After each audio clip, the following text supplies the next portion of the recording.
Okay, how's everybody doing this evening? Or actually, this afternoon. Still in the day, pretty much. 3:23 here in Southern California. I'm broadcasting live. I hope that people are hearing me. I don't know if they are or not. You never really know. And I don't use this platform enough to know all the little ins and outs and all the little features that it has as far as all the things it can do. So hopefully I'll reach somebody. If you're hearing me, please give me a comment and let me know that you're hearing me. So in the meantime, I'll just continue to talk about the things that I want to talk about. First of all, I just want to, it's been a while since I've made a video. I think the last time I made a video, Bitcoin was still, I think, below $10,000. So Bitcoin was the 98, 97, 98, below $10,000 range. And in that video, I was hoping that Bitcoin was going to reach 10,000 very quickly. And it did reach 10,000 very, very, very quickly. In fact, almost 12,000 here yesterday if you want to look at the markets. But I'll just bring up the markets here real quick. Take a look at these markets. Just go to CoinGecko, my favorite place to look at video or look at markets is CoinGecko. And we're a challenge application is going to be on CoinMarketCap here very soon. We've already gotten the confirmation. We just they haven't put it up yet, but we will be on CoinMarketCap pretty quick. But in the meantime, I still love CoinGecko. But you can see that Bitcoin has lost a little since its very, very top. If you pull it up, we're down a little bit over the last few minutes. But it was up here a little bit over $12,000. So over $12,000 from 9,700, 9,800, I think, from my last video. So $12,000. That's huge appreciation. Look what you're looking at. In 30 days, Bitcoin's 22% up. That's a huge appreciation. That's stuff you just don't find. You can look at the stock market. And I think probably the biggest gains right now I've been listening to on stock market is probably Apple. Yeah, and Apple's up 10%.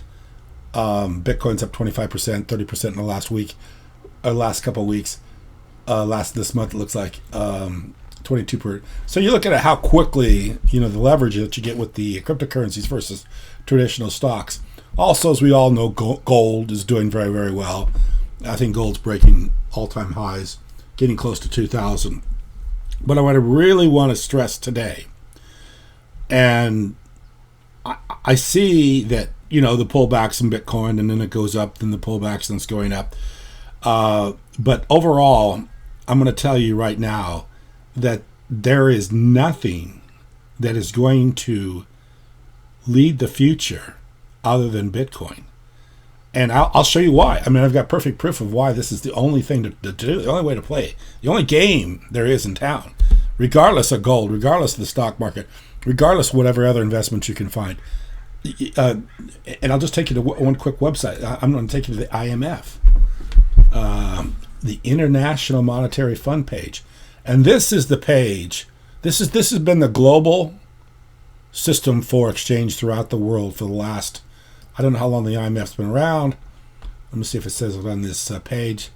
But it's been around for a while. I think since the 1980s, maybe before. But anyway, this is the International Monetary Fund. If you don't know what it is, it's the fiat currency system that is used around the world. This is the way we exchange. Let's just get a quick about the IMF. The IMF supports capacity development through a dedicated staff that comes from nearly 150 countries, leveraging their professional experience garnered from national and international agencies, academia, and private sector. IMF staff share their collective experience with member countries on what policies work, why they unleash growth, and how to best implement them. We can read all this about it, and I'm sure it's going to be a lot of lengthy, minutia about everything about the IMF. But basically what the IMF does, lends countries money, and then after it lends countries money, countries can't pay back the money. So when the countries can't pay back the money, the IMF basically ends up owning everything. The currency falls or fails, and they become just one more country that's in the list of the IMF lending, and then the country not being able to pay, or corruption within the country where the leaders of the country end up taking all the money from the IMF, and none of it gets down to the common everyday ordinary person, which doesn't strengthen the economy, and basically it dies. This is what's going on in the world today. And if you want to know what it is, just check out the countries. Thanks for the thumbs up. I appreciate it. At least I know I'm not talking to myself. This is the list of countries. That we are, that they're under this international monetary fund of borrowing money, at a high interest that they don't ever pay back, and that this is the only way we have to trade among each other. This international monetary fund of exchange, the dollar being the reserve currency, exchange of currencies back and forth, all the different currencies of all these different countries, and this is the way it works. It's all fiat. It's all backed by the IMF. It's just this is the system. It's been in place for over 50 years, and probably longer than that. I don't know what they called it before. They called it the IMF, but longer than that. That's what we have. This is the only thing we have in the world today. This is the only vehicle. So if this vehicle starts to fail, which it is today, you're starting to see it with the market. You're starting to see people starting to understand the stock market. And I see all the videos right now on YouTube. Why is the stock market going up as the economy goes down? Why is the stock market going up as companies continue to go bankrupt? Why does the stock market continue to go up as things as the economy is doing poorer and poorer, more COVID cases, more shutdowns, more uncertainties, but yet still we have this, glorious stock market. It's not going to last. And everybody knows it. I mean, even some of the people that really want to believe that the stock market is going to continue to last, they're even starting to question this. This is a very simple way of making sure that they control people by keeping the stock market where it's at and making sure people don't do anything else with their money. But the end result of this is everyone that's heavily invested through a job, 401k, pension plan, whatever, teachers union, whatever it is that's out there, you're going to become the bag person for the stock market, because the stock market cannot hold these values with the strain that is taking place in the economy that we're at right now. I mean, I'm thinking to myself, and in fact, I talk to people about this all the time, that the inflation rate is probably off the charts. We don't even know. They have a CPI, Consumer Price Index, that is juggled by their think tanks and their different people that they hire to make sure that the numbers turn out the way they want them to turn out. And some of the ways that they measure the Consumer Price Index is like, let's say beef, the price of beef will go up. Let's say it goes from $3 to $5 for a pound of beef. I don't know what beef is because I don't buy beef, but from 3 to 5, that's what the price goes. Instead of that being the cost of index going up for beef, what they will say is that the consumers will cut back on buying beef.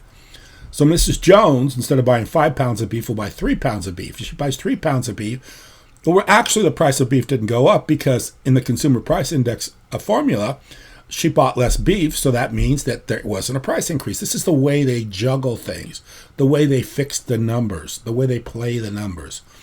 So in a world like that, you're not getting true actual inflationary rates as far as what's going on. The inflationary rate is probably upwards around 15 to 20% in my mind, as far as the cost of things going up and how much higher things are going to be here very, very soon. Because you have everything becoming more expensive simply because of the extra work or the extra thought or the extra precautions that need to take place because of the COVID-19. Where you go now. I mean, I'm looking at these restaurants here where we're at. They're all moved outside. So what do they have to? They have to buy tents. They have to buy heaters. They have to buy tables. Their staff has to work outside now. Their staff has to do all the things they do. I mean, it's just an added cost to the restaurant. So what's the restaurant do? The restaurant passes it on to the people that come eat there, and that's the way everything's going in today's world. I mean, if you have factories, I mean, this is what Elon Musk was complaining about up in Northern California, Alameda County. He was complaining about, the fact that he was trying to reopen his Tesla plant, but he was met with all these burdens. We have to have social distancing in our plant. Do we have to have fiberglass or a plexiglass barrier between me and my workstation next to me, where the guy's next to me? Well, guess what? That adds cost to the price of his Tesla. So now his Tesla is more expensive to make. So he's got to charge more for it. This is what's going on in the world today. This is the system that you're looking at. This is the IMF. This is the system of increasing prices everywhere we go, everything we do.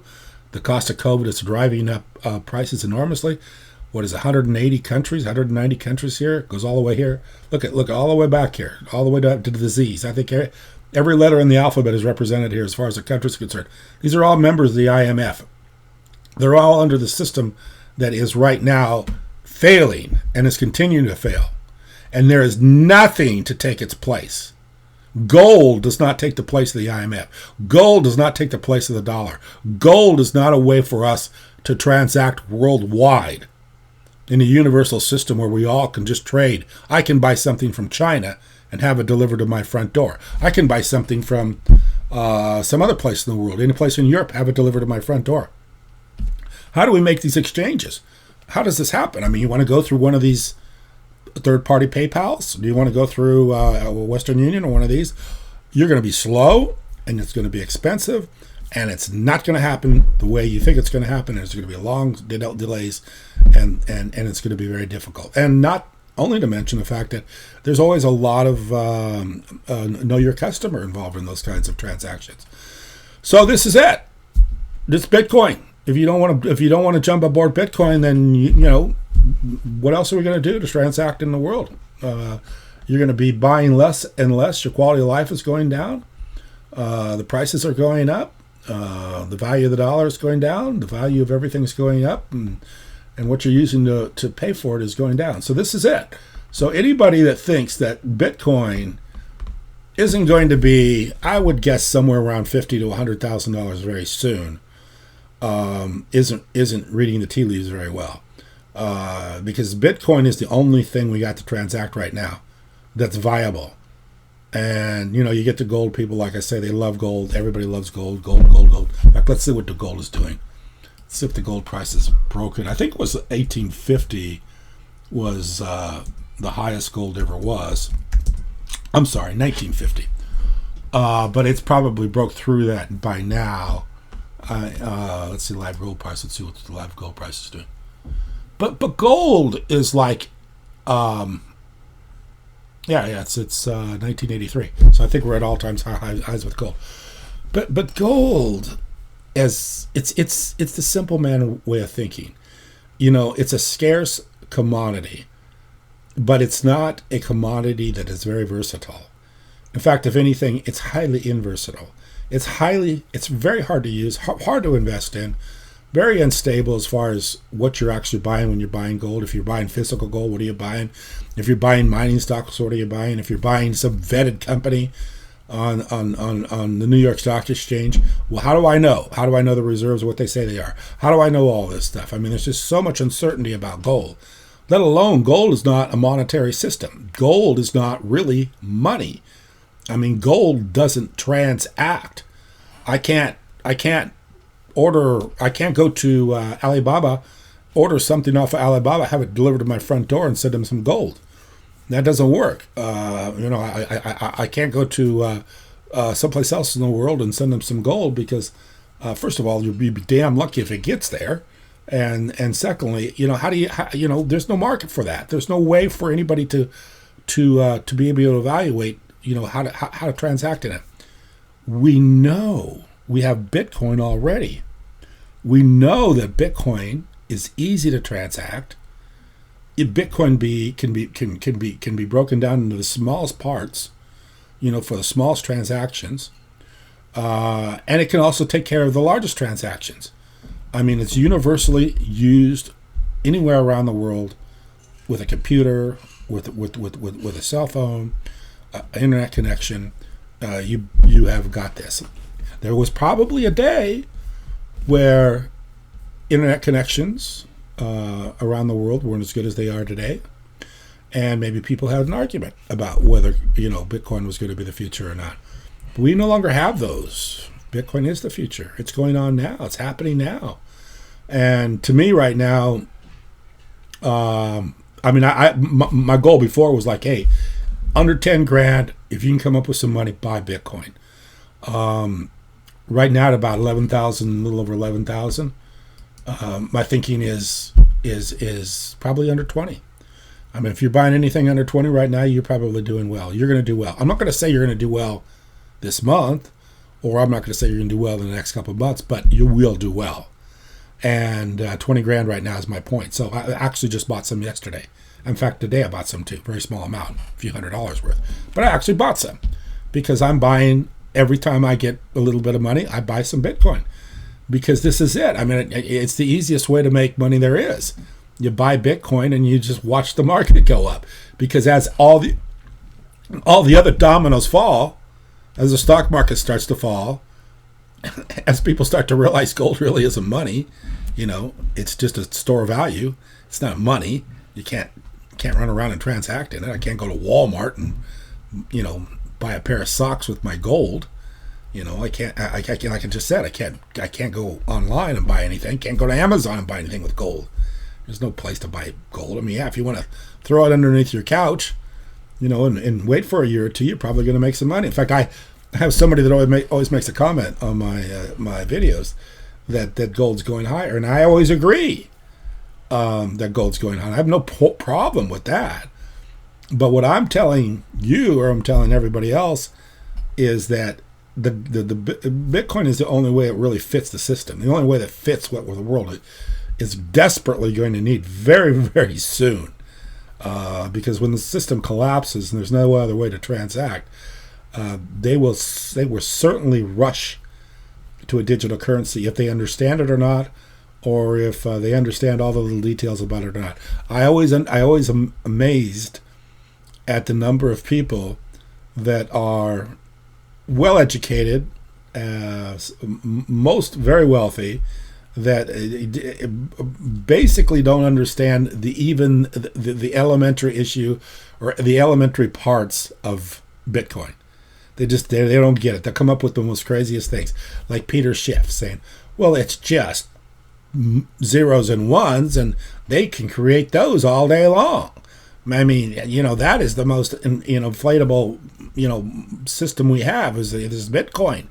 And here's this guy. He gets all over the internet. He gets all over the media, and he just doesn't even understand, even the basics about it. It's unfortunate that people will listen to somebody like that and not take a look at it for themselves, because this is a very, very unique time in history.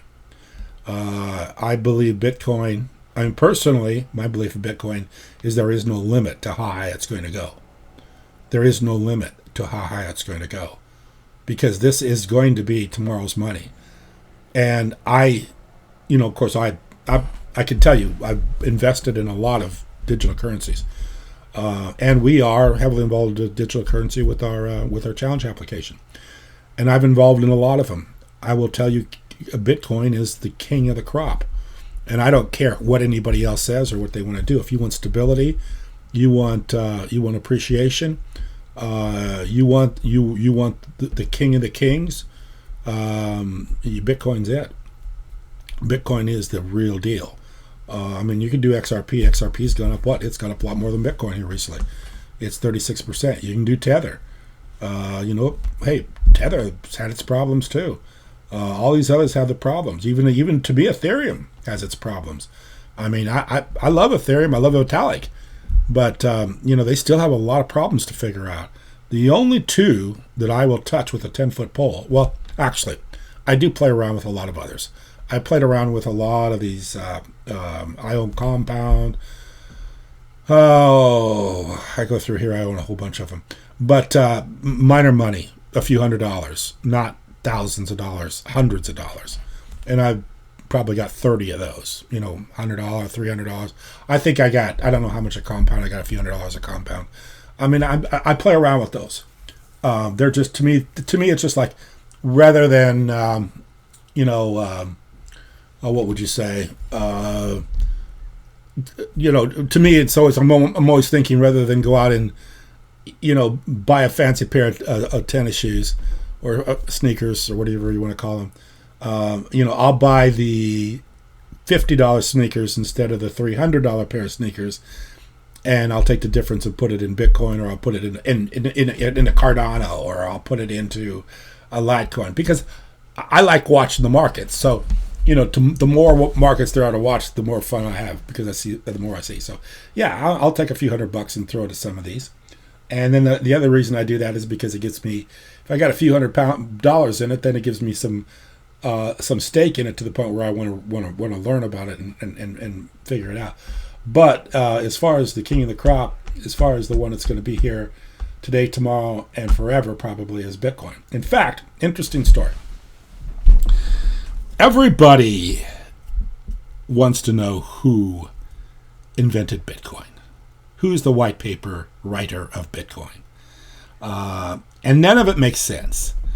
And the reason none of it makes sense is because when you write something like the white paper of Bitcoin, which is maybe one of the most intelligent white papers ever written, not to mention maybe one of the most intelligent pieces of work ever written, for what it does, and solving the double spending problem and basically rewriting the financial world, for that to be done by one person would have been highly unlikely. Whoever did the Bitcoin paper was a very high level person. And for that person to not have somebody else read or proofread or exchange thoughts with somebody else, almost impossible. So there are somebody knows who the creator of Bitcoin is. I believe I know who the creator of Bitcoin is. I've said before I thought it was the guy from the Federal Reserve, but I made that video more for content than I did because I believe that he was. I just believed it was very ironic that the guy had a he was into cryptology and some of the other stuff that's associated, and plus he was the kind of person that was on the inside. So there's two theories. Either the person that created Bitcoin was trying to get away from the control, the centralized control, or it was actually a controlled resistance where somebody within the system was trying to create this because they knew that the system would eventually fail. They wanted an alternative system that would still control the people, but we were going to do it through digital currency, and we're just never going to say who did it, so people would trust it, because obviously if people think that they can't judge it if you don't know who it is that created it. So there's always been this thing about it, and my thing is whoever created it maybe at the time was a little bit concerned about regulators and the possibility of being arrested or even imprisoned over their idea of Bitcoin, because Bitcoin is competing against fiat currency, life and liberty and money. I mean, if you can be literally executed for stealing people's money. You can be, there's laws around the world where if you steal somebody's money, you can get the death penalty. So when you start creating money or fabricating money and in essence stealing money, because you're kind of you're fraud. You're doing something that is against people's, against laws of as far as that's concerned. You're staking your life in some places in the world. So I can understand a person who created Bitcoin not wanting to be known because maybe there was some problem with the fact that they may have some criminal responsibility or liability. So I can understand now keeping it quiet during those periods. But now we're down the road. It's talked about every day. It's accepted. It's what is it? It's look at the market cap on Bitcoin, 205 billion. So at this point in the game, why not come forward and say it was me? Because first of all, you would get the adoration and fame and glory that went along with it, and anybody that did this would have to have some feelings of wanting to be take the credit for it.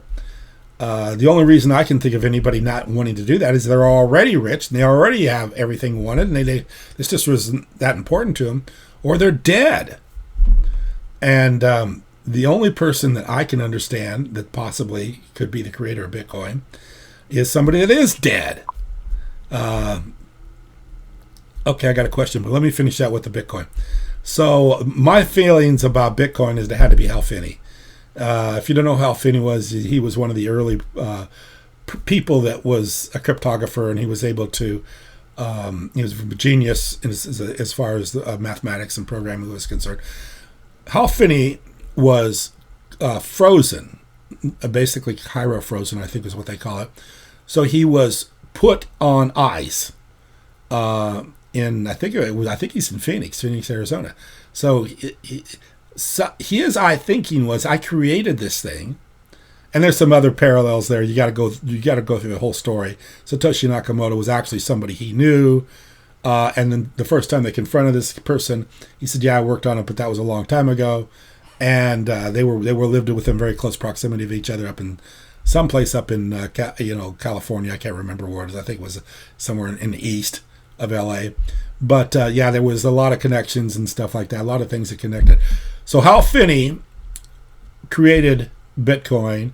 He passed away, but they kept his body in a state of non-deterioration. So he's being whatever, I don't know what the word is, but they froze him.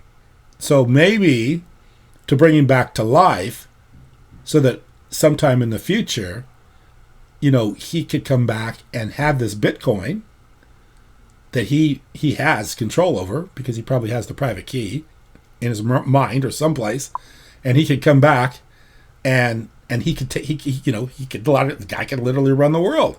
So that's what makes sense to me, that the person that created Bitcoin is probably dead but coming back.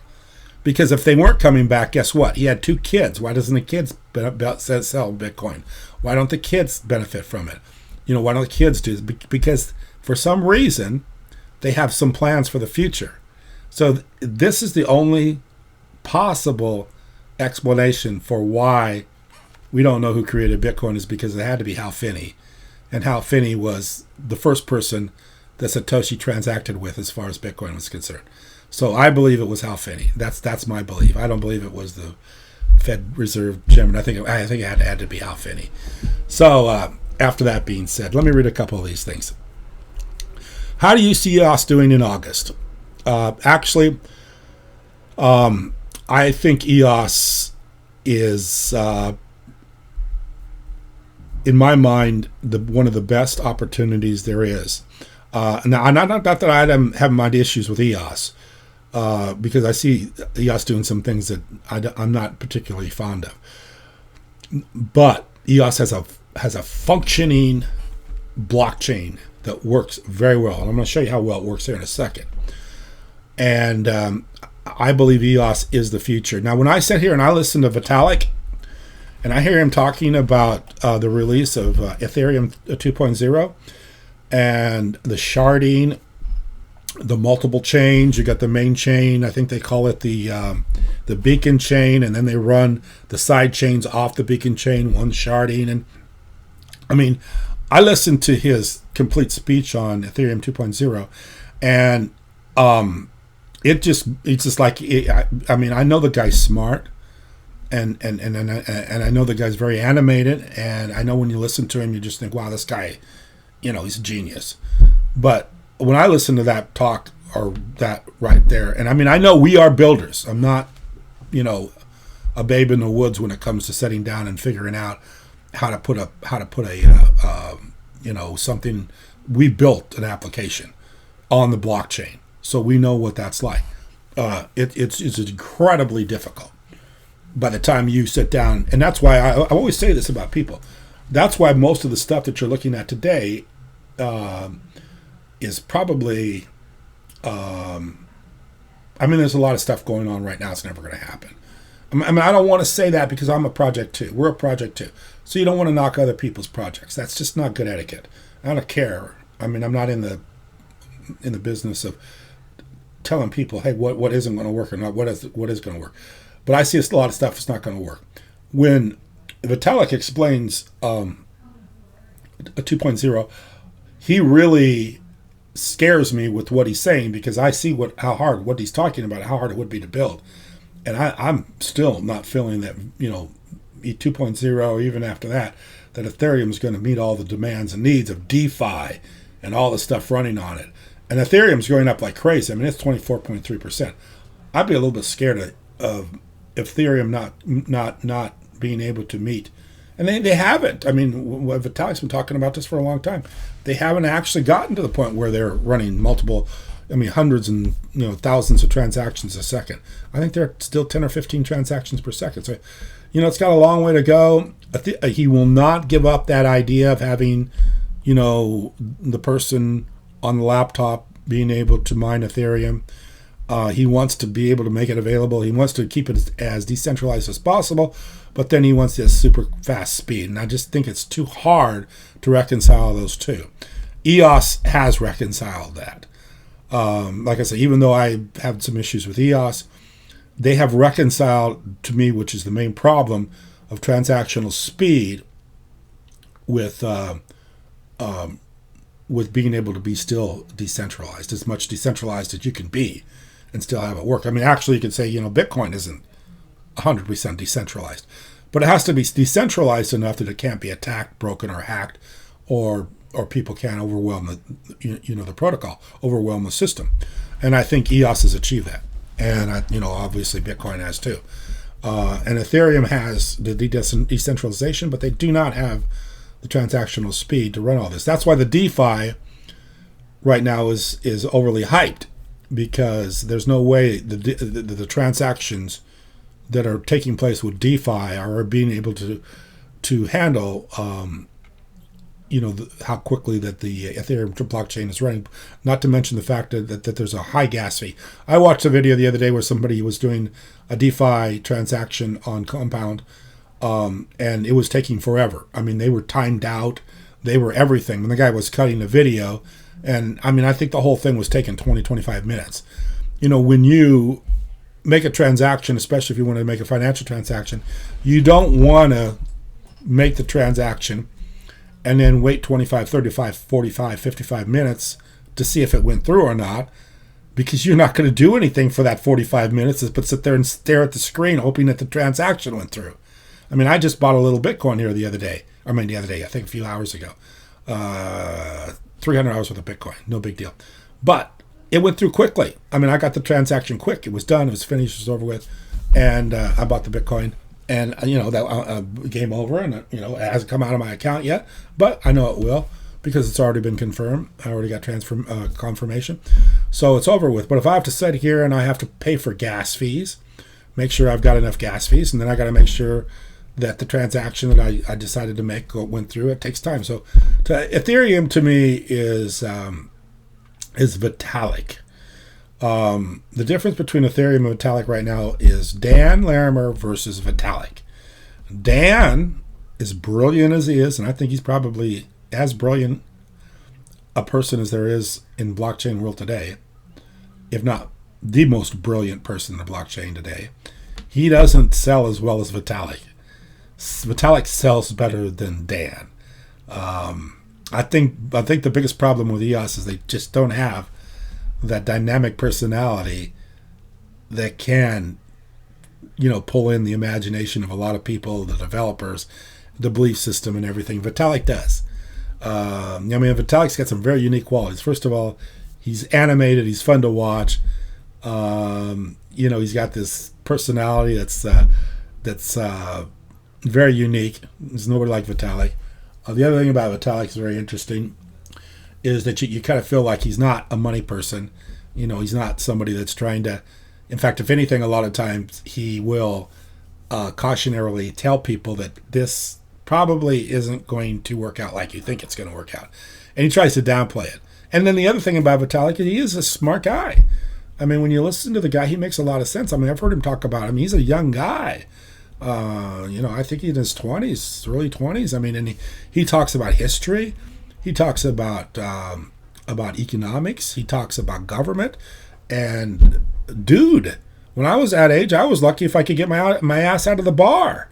I wasn't running around thinking about high-level, intelligent,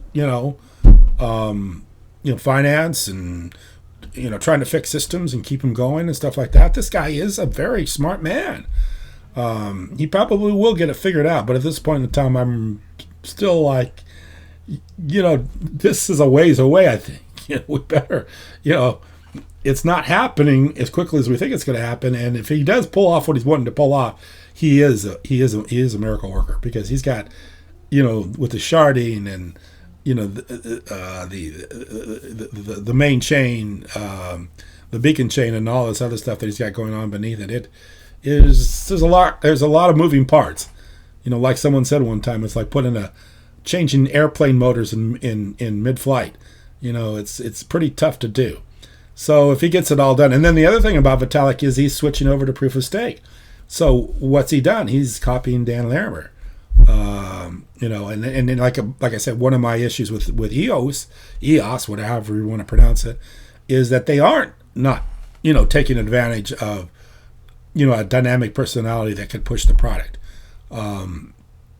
They've been more or less, in my mind, they haven't really done as much as they should do to get the message out, to get the word out, to do whatever they want to do. Then they delay stuff with voice. I mean, we heard about voice long before they got it ready. Then they finally got it ready, and then it's like getting on voice is very difficult. I've been trying to get on voice for a while. I keep getting the emails, and then I don't get the emails, and then it's beta, and then it's this, then it's that. It's like, come on, let's get on with it. Let's get going. It's we've been talking about voice for a long time. And let's make it happen, or at least get it closer to happening before you start making significant announcements about it happening. So these are the kind of things I think that EOS needs to pick up the game. But as far as Dan Larimer's concerned, as far as what he's done, I mean, there's second to none. So yeah, I'm a huge. There's two mainstay cryptocurrencies that I believe in strongly. And I have a significant amount of money in both of them, so it's not only do I believe strongly, I put my money where my mouth is, and my financial future existence is depending on those two cryptocurrencies. So I'm strong believer in EOS, a strong believer in Bitcoin, and I think they're both going to do very well. And that brings me to the next point that I want to talk about, which is the challenge application. Of course, we run the challenge application.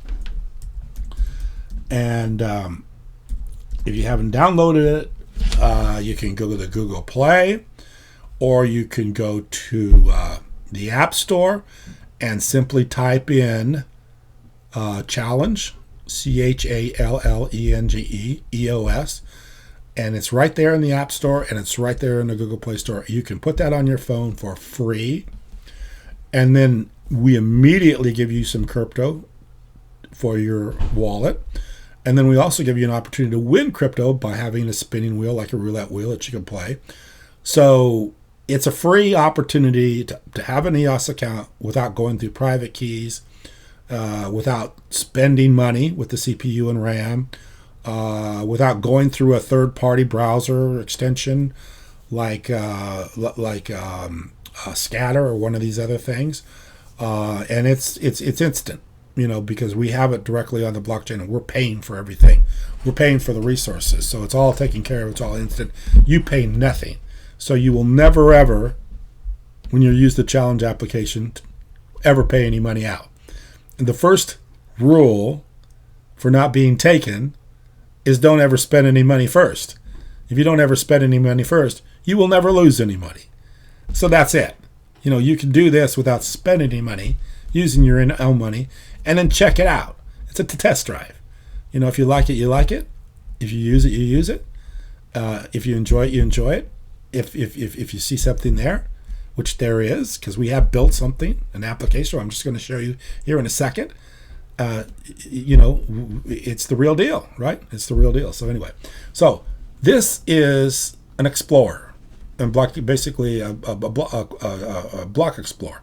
So we run on contracts, smart contracts. That's how Ethereum and EOS works. We run a smart contract, which is just some code that's setting on a blockchain that tells you or has some specific commands involved and everything like that on how the application works or how things interact. Like somebody was telling me the other day, they said that when they would have disagreements about something, about certain things, the way something works, they would say, put it in a code. If the code works, solves the problem. And that's the way this is. If the code works, it solves the problem. So if you go to Blocks.io and you just simply type in the smart contract that we're running our challenge application on, which is Challenge U, YOU, and then you got to spell it right, or else you're not going to get it right, come up right.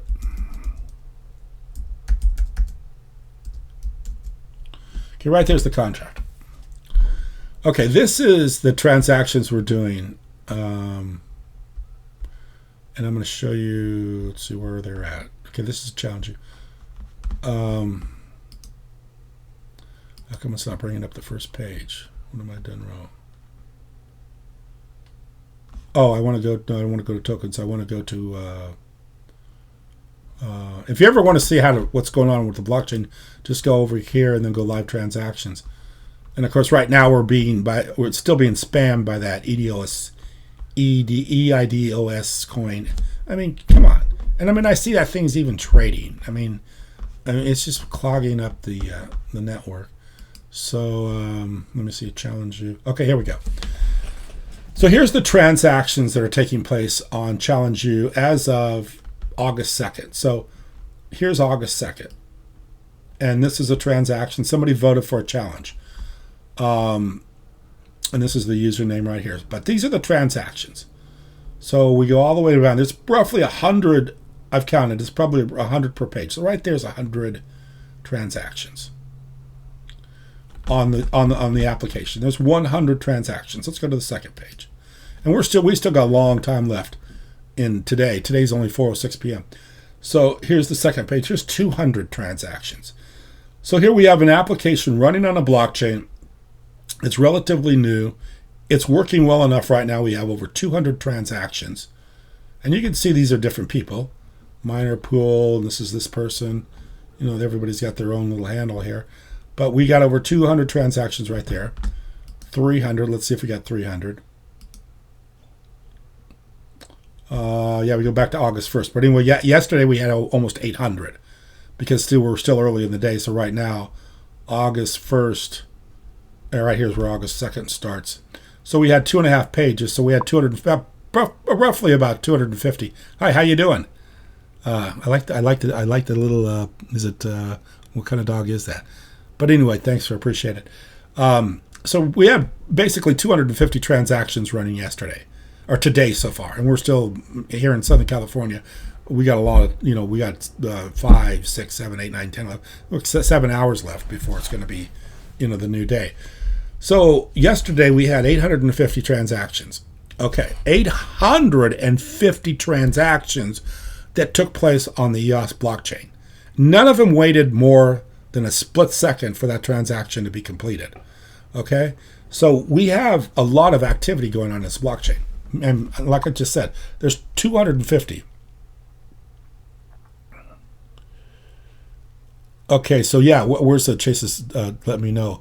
You can see all the new accounts under new account, tap top left. Okay, so where's the new accounts, Chase? Top left. Okay, so there's a way to show the new accounts, but I'm not sure. Let me see. You can see all the new accounts under the new account tab left. Oh, right here. So these are new accounts. Yeah, that's basically what I'm showing you. I'm showing you the new accounts, right? But anyway, like I said, I counted yesterday 750, and you can count them too. Just go to August 1st, first day. There's 750 accounts. Today we have like 250 accounts. So we're running fast enough that this thing is completing, an enormous amount of accounts. But this is what I want to show you, because I'm showing you from the blockchain. This is literally taken off the blockchain. There's no way to phony this up. This is the actual. You can see the transactions. You can see the here right there. That's the user key. Talk about a TikTok video. So this is the real deal. This is the actual transactions. Right here's the block. See right there's the block that transaction made. So I'm showing you actual transactions taking place on this challenge application. But if we skip on over here to DappRadar, which is supposed to be giving transactions of what's happening on the blockchain, and you just saw, I just showed you hundreds of transactions. But if I go to the EOS blockchain, yesterday we had 750 transactions. What should have placed us right at number 6. We should be number 6 for the number of transactions. They had 675. We had about 800. So we're slightly below Nudex, which is the main exchange running on the EOS blockchain. That's how many transactions we run. But let's see how DappRadar is actually giving us the numbers. They actually are showing us at 47 with 15 transactions. So it's not accurate. It's not accurate. We're running hundreds and hundreds of transactions, and we're not. And so if you're following DappRadar and you're looking at the challenge app and you're going, oh, wow, they got 15 transactions. That's pretty cool. They got 47. They're number 47th. No, we're running 700 to 800 transactions a day. We should be up in the top 10. So, first of all, the 2 reasons I show you that. First of all, because I want people to know how successful this challenge application is being right now, how well it's working. And the second thing I want to show you is how fast the EOS blockchain is. And the third thing, let's look at Ethereum. Let's look at Ethereum and see what they're doing. Look at Ethereum. The top person in Ethereum would be us, because we're up around 900 transactions. So Ethereum, for all of the, look at the run up in price, $374, 24% in 3 days. These people are rocking. And I own a little Ethereum too, so I'm not bashing Ethereum. But look at where their number one user is 897 users. We've got that, and we haven't been around nearly as long. Look at Hex. Richard Hart, he's got 338 users. And it goes down, and on the first page, on the first 25, you got 122 users. So for a multi-billion-dollar market cap, and all the things going on here, what is Ethereum? $42 billion market cap, a few hundred users. So that's that's what it is. That's what it is. So and it's just starting. Thanks a lot. I probably appreciate that. Carlito's Way. Carl Ito's Way. Carl Ito's Way. Sorry about that. Yeah, just it's the way it's going. So, anything else, Chase? I know Chase is watching right now too. I'm about ready to end this broadcast. I want to know if Chase knows anything else I should talk about. The purple account button. Let me take a look at that, Chase. Chase is my son. If you've watched this channel, you know who he is. He's actually the guy that's developing and building.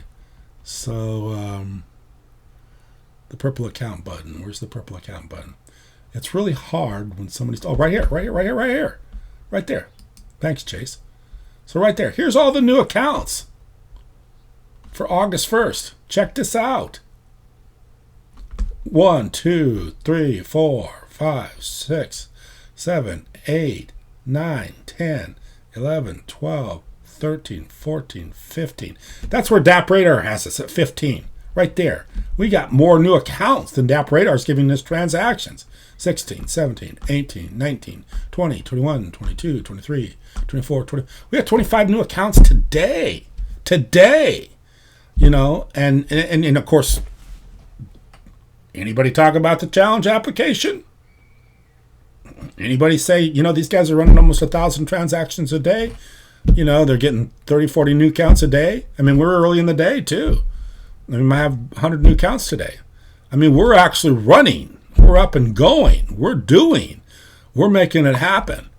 You know, and what do we get? We get nothing. What are we at? What are your views on Cardano? You know what? Charles Hoskinson is a very smart guy. I like Charles. But, you know, they're not up and running yet. I mean, everything's theoretical with that guy. I mean, he's a brilliant man. He talks good. I mean, there's a lot of people that talk good. Richard Hart talks good. I mean, these guys, there's a lot of people in the blockchain that they talk a good game. You know, they talk a good game, but, you know, where's the transactions? Where's the users? Where's the activity at? You know, we can stand up and we can beat our chest all day long, but unless you're performing, nobody really cares. You know, and that's the issue. That's what I'm trying to show you, what we're doing. But do we get one YouTube account that ever talks about us? Do we ever get any love from anybody? No, I got no love from anybody. I don't care. I'm not upset about it. You know, but I'm just saying, hey, and this stuff does work. So when people are sitting there and they're looking at EOS at you know, $2.96, and I'm getting tons of people saying, what do you think about EOS? What do you think about EOS? What do you think about EOS? What do you think about EOS? What do you think about EOS? I've been talking about EOS for 3 years now on the YouTube, and I get the message almost every day. What's going on with EOS? Are you still going to the $100 party? Yes, I'm going to the $100 party. Yes, this thing works. We're running it. I just showed you the transactions. It works every single day. And everything that we're doing now is building on it. We're building a community. We're getting more and more people involved. And these aren't people from our country. You know, there are people from the United States, but there are people from around the world. They're hungry for this stuff. They're hungry for, you know, a way to break in to a better life. They're hungry for a way to transact in the world like we're taken for granted in the United States. You know, where we've had, you know, I remember when I was a kid, my grandmother sent me up a bank account. You know, I was born and she went down and said, put some money in a bank account for me. So I had a bank account when I was born. And she knew, you know, as I was growing and get older and older, that the bank account would accumulate money. And, you know, one day, you know, I'd be happy to have, you know, a few $1,000s that my grandmother gave me when I was born. You know, I had a bank account when I was born. People around the world don't have that. They didn't have the luxury of having, you know, grandparents that lived in the United States of America that could walk down and open up an account with a few $100, you know, and then, you know, 10 years later, 12 years later, 15 years later, when I decided I want to buy a car or, you know, I wanted a little spending money, you know, guess what? I had an account with $4,000 or $5,000 in it because my grandmother went down and, you know, set up an account for me. You know, people want that. They want to be able to, they don't want to sit there and have their money, you know, have just like, I was in Mexico the other day. I mean, the peso, you know, you give them a dollar bill, they want the dollar bill. You know, the peso is like, you know, it takes over 20 pesos to make a dollar bill. You know, I'm sitting there, I'm trying to do the math in my head all the time. But the pesos always seems like it's getting, you know, weaker and weaker. You know, and the people, they know that. You know, it's just, you know, they want to have a system to believe in. They want to have a system with some structure. They want to have a system with some, with some security to it. You know, and if there isn't a more secure system in the world than Bitcoin, there isn't a more secure value of an exchange, monetary money way of exchanging back and forth than Bitcoin. Bitcoin is the king of the pack leader. And this is what people are hungry for around the world. And this is why I think that blockchain can be so big, because it's feeding a need for people around the world. It's feeding a need for people around the world.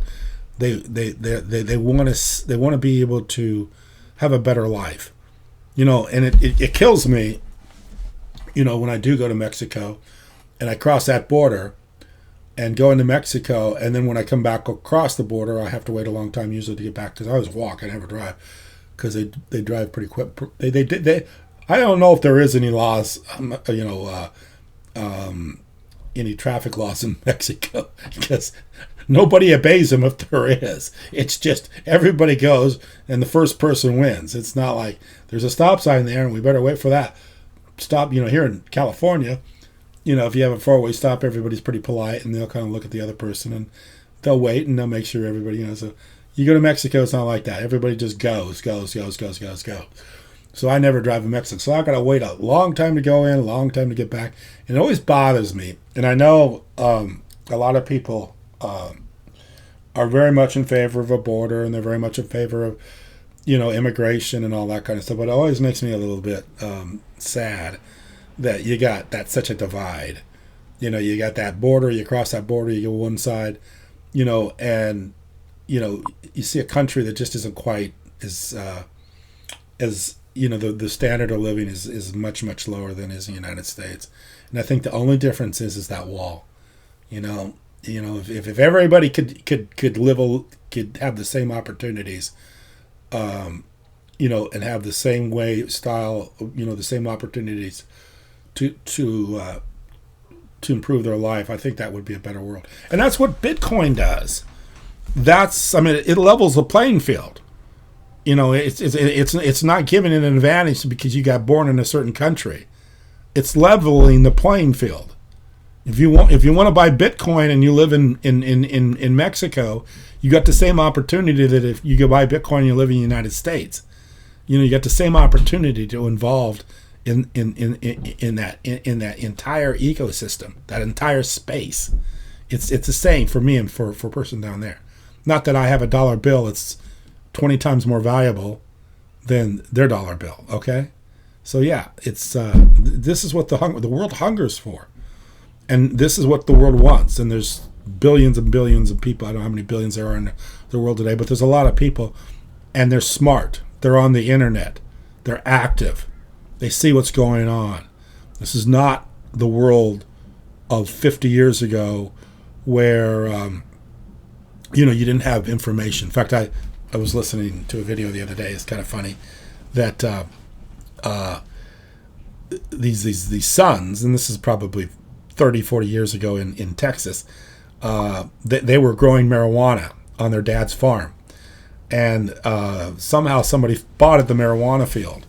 So they took one of the plants, or took one of the leaves, and they had to go to the library and find in the library what an actual marijuana plant looked like, and then compared the plant or the leaf from the plant to the encyclopedia or whatever.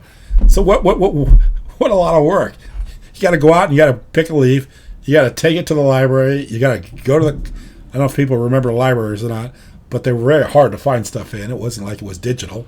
It was all these stupid little drawers with little cards in them, and you had to pull out a card, and there was maybe the topic you were looking for. So you had to go to a rack, and there's racks and racks and racks and levels of books. Find that book that had a picture of a marijuana plant, pull it out, look at the marijuana plant, look at the leaf, and go, oh yeah, it's the same thing. Well, that's pre-internet days. Today, how long it would take me to find out what a marijuana leaf looked like? About 0 seconds. As fast as I could type, the first 3 or 4 letters of marijuana into the browser, I'd get a plant. So this is the world we live in today. So people are smart, and don't underestimate people that live at other places in the world, even if they're they don't have as high a standard of living as people in other parts of the world. There are smart, intelligent people that are figuring this stuff out, and they know what's going on. And when you have masses, billions of people that are taking a direction and going in a certain way, nothing's going to be able to stop it. Nothing's going to stop it. So this is the way it's going to go. So Bitcoin at 11,000, to me, that's a very good amount of money. That's a very, very good price for Bitcoin. Very, very good price for Bitcoin. You're getting these people that are, you get these big steep drops, and I don't know where it's coming from. I don't know if anybody knows where it's coming from. But this is the future, and this is the way it's going to happen. And to me, it's already done. You can't change it. There's nothing to take the place of a digital currency. We have no other alternate system. It's not like, well, the bank's got the secondary plan, the bank's got the backup plan. No, the banks have been exposed, and the banks have been playing every dirty deal hand they've had for the last 30 years, or since at least 2008. They have pulled every trick out of the bag. They have done everything they can do to hide the inflation rate. They've done everything they can do to keep the interest rates low. They've done everything they can do to consolidate the wealth within a few people. They've done everything they can do to push this economy and keep this economy going. And actually, an amazing job. I mean, these Fed chairmen and these politicians and these people that are in these think tanks and things like that, to keep this economy going as long as they've got it going, and used all the tricks of the book that they could do, whatever you want to call it. They've done an amazing system. They've done an amazing thing getting it to where it's at today. But it can't go. It can't go much longer. And COVID's going to bring it down, because there's no way it can support this, this complete change in how things are built, done, delivered, how people interact with each other, the social distancing, the mask wearing, the plexiglass. Everything is being changed. Everything's going to be more expensive. Everything's going to be harder to do. You're going to see the price of everything go up, because as long as COVID is around, or anything even close to it, or these kind of things are, and who knows what the next possible pandemic or whatever it could be, it's gonna make the system completely different. And it can't take on, it's at this tipping point. It can't take on anything else. It can't do anything else. They've done everything they can do. And now with COVID and the $3 trillion stimulus and the $5 trillion before, and the $20 trillion that's going to be coming here very soon, and the $100 trillion and $1 billion, trillion, billion, hundred, whatever the numbers are going to be, they're just going to go off the charts. That's why there's no amount of money that Bitcoin can't ascend to. Bitcoin can ascend to infinity, as far as I'm concerned, because the money is going to go to infinity. So yes, Bitcoin will be infinity, because the money will be infinity. Because there's just no way to keep this going with all the interactions and all the different,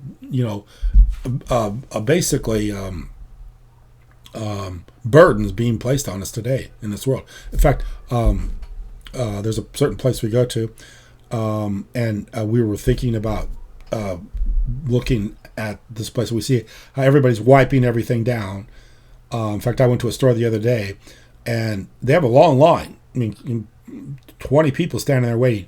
But the cash register actually had to stop between every person, go around the front of the counter, spray it all down, wipe it down, take the paper towel and throw it in the trash can. A simple thing, no big deal. But you know what?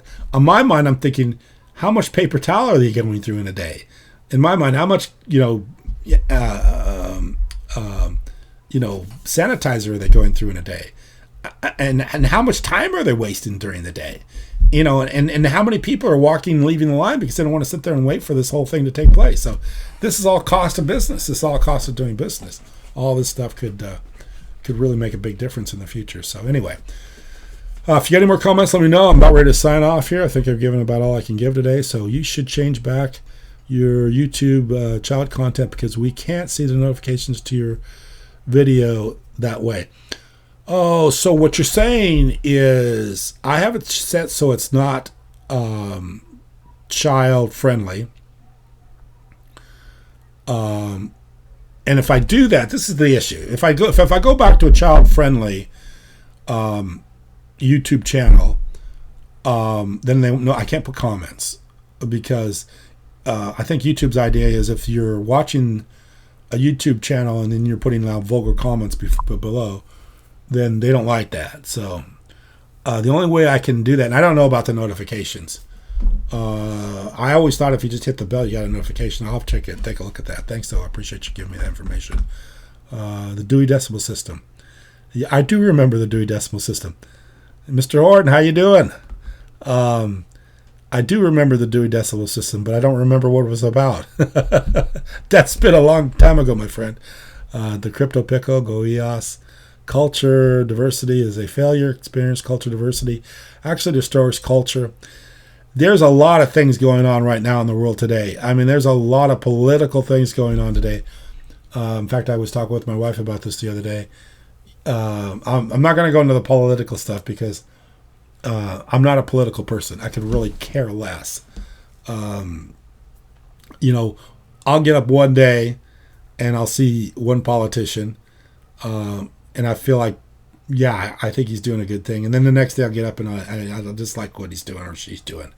So I know I'm a cryptocurrency, digital currency, kind of thinking person.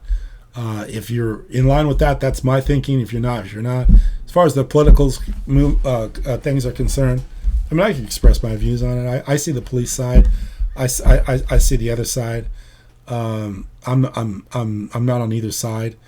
I wish to, in my mind, as far as what's going on with the police today, I think there's a lot of times police show up and they come in with a very aggressive attitude, and I just don't think that lends well for what's going on.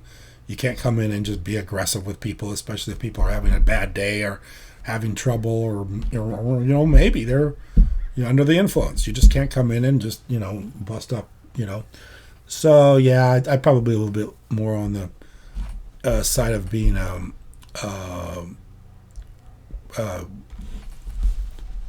socially, it'd be probably a little bit. If you watch my channel, listen to me, you probably know I'm a little bit more on the liberal side as far as my politics and as far as my my beliefs are concerned. But I see every side. I see all sides. I mean, it is what it is. But I do think that the world's going to change over to digital currency. That's what I care about. Kent, you're a great man. Thank you very much. I like hearing that. Creating value, and you helped me through the bear market with your nightly videos. Thank you. I appreciate that very much, BitShaker. And I need to get back to making more nightly videos. I kind of gave it up there for a little bit because, I think if you've watched my videos, you saw I had a little time there where I wasn't doing very well. I had some health problems, but I'm completely recovered. In fact, I feel better than I ever have in my whole life. And so I'm going to get back to that. And plus, with this market going the way it should be going, it's very disappointing.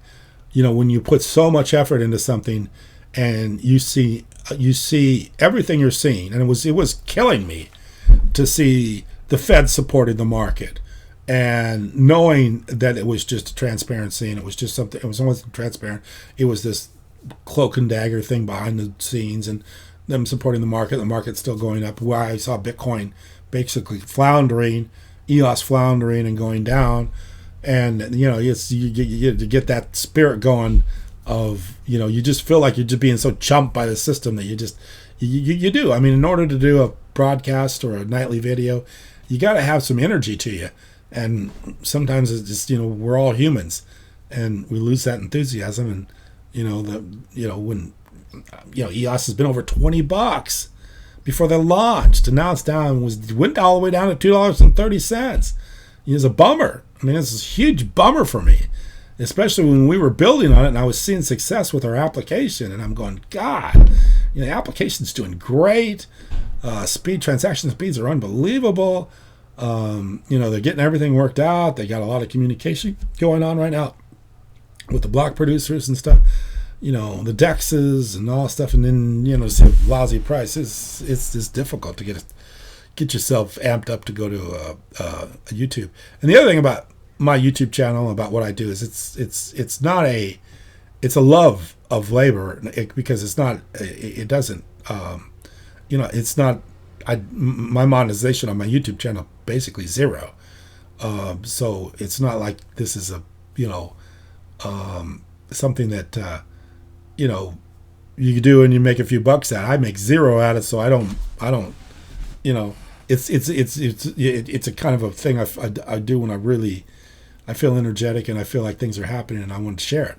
It's more of me wanting to share than it is I have an agenda here, or I'm trying to, push a product or make a living or something like that. That's not what my YouTube channel is about, or ever has been. I'm more about just sharing, and I believe. It's not.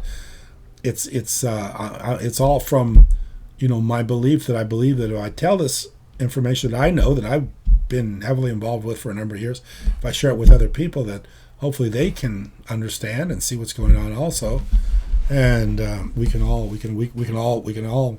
share the wealth. That's what I'd like to do. So, okay, you misunderstood no child content. You should put that out.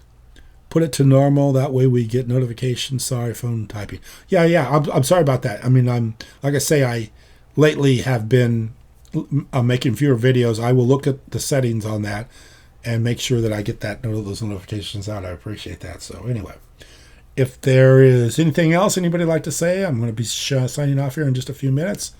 So hopefully everybody's having a good day. I know it's hopefully summertime in most places in the country.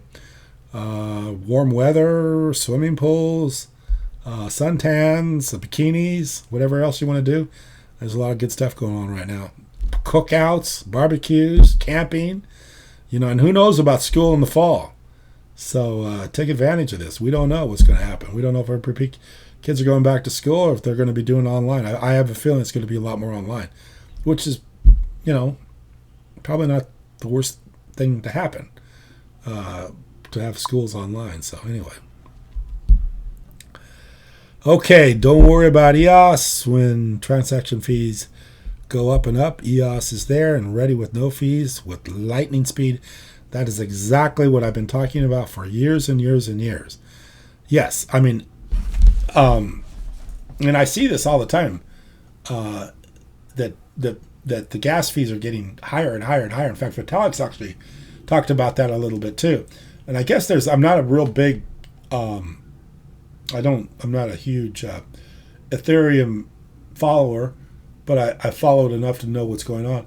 But I guess there's a way that when the gas fees get up too high, that the miners, the Ethereum miners, can actually take advantage of that by remining some blocks and get extra fees. So it's like if the fees get too high, they can start gaming the system. So yeah, these gas fees for Ethereum are getting to be a real problem, especially with DeFi and all the transactions going on. The gas is a problem, and that's one thing that's been solved by EOS. So yeah, that's a huge point. And the only thing that keeps people from really getting this is just maybe a little bit of attention to trying to understand it. If they just understood it just slightly better, they would get these points. But people, they don't understand those points. They just don't get it. And I think a lot of people, they may have a mental block towards digital currency. Most of the people I talk to, when I talk to them about Bitcoin, they somehow think Bitcoin is gold. Somehow they've got the idea that the two are combined, because so many people talk about Bitcoin, and of course you see that that weird coin that they show all the time, to kind of give you some physical appearance of Bitcoin. Is that looks like a gold coin, and then they've got some, looks like circuits on their circuit board or whatever it is. And that's in people's minds. That's been sold to people that Bitcoin and gold are kind of a variance of one another. Maybe Bitcoin is a form of gold. People don't understand. Bitcoin has nothing to do with gold. Bitcoin and gold are completely, two different directions. But they still want to make Bitcoin and gold the same thing. So the inability for people to understand Bitcoin and just passe it's gold, or some variance of gold, or some way of being backed by gold, or we got gold someplace that represents Bitcoin. I don't know, but people don't understand it, and that's entirely up to them. Now, when their 401ks start to tank, and you can't make their house payment, and they lose their jobs, maybe they'll start to figure out Bitcoin. But in the meantime, I can't do nothing for them. Nobody else can either. They're just going to have to get it on their own. So that's the way it is. So either you either figure out how to float or you sink, whatever you want to do. Everybody has their own decisions to make. So, but anyway, I've been talking here for quite some time. I'm going to sign off. Hopefully this turned out well. I didn't, make it private and then edit it or anything like that. I just went straight to the internet, and it's basically done live. So it turned out the way it turned out. I appreciate you watching.